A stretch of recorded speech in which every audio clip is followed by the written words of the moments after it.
පපඩම් වතුරේ පෙඟෙන්න තියලා මෙන්න මේ වගේ රස කෑමක් හදන විදිය අද මම කියලා දෙනවා. මේක නම් ඔයාලා හදලා බලන්න ඕන එකක්.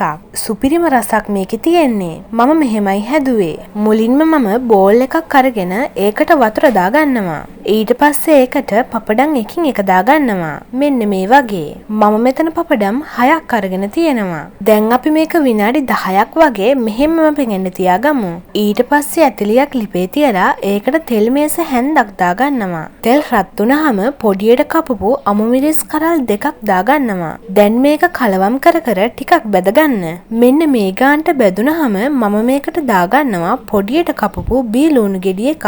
ඒකත් දාලා හොඳට කලවම් කරගන්නවා. ඊට පස්සේ දාගන්නවා කෑලි මිරිස් තේ හැඳි එකක්. ඒ වගේම ගම්මිරිස් කුඩු තේ හැඳි භාගයකුත් දාගන්නවා.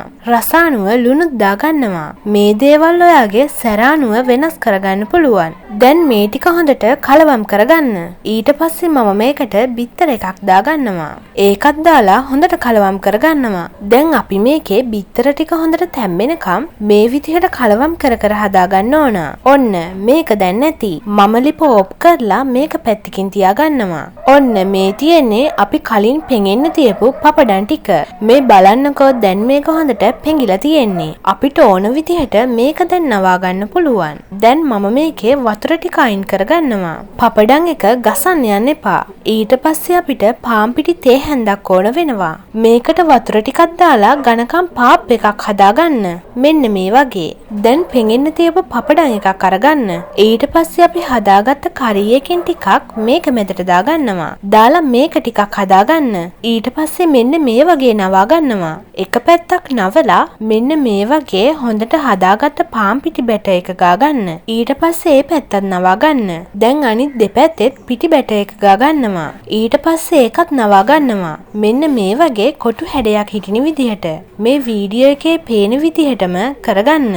මේ විදිහට මම ඔක්කොම ටික හදාගත්තා. දැන් අපි මේක බෙදගමු. මේක බදින්නත් විශේෂ ක්‍රමයක් තියෙනවා. තෙල් එකක් රත් වෙන්න තියාගන්න. ඊට පස්සේ හදාගත් එකක් මේ විදිහට දාගන්නවා. තෙල් එකට මේක දාපු ගමන් අපි මේක තෙල් හැන්දෙන් තද කරන්න ඕන.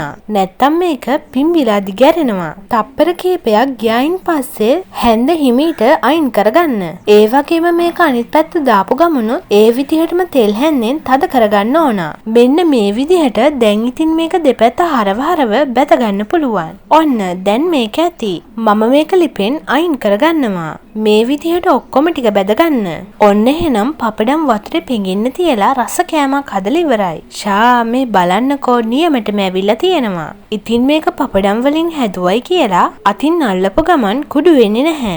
හරිම මෙලෙක් එකට තියෙනවා. ඒ වගේම මේක මාරම රසක් තියෙන්නේ. හවස තේ වෙලාවට ඉක්මනින්ම හදාගන්න පුළුවන්. ඉන්නකෝ එකක් කඩලත් මැදත් පෙන්නන්න.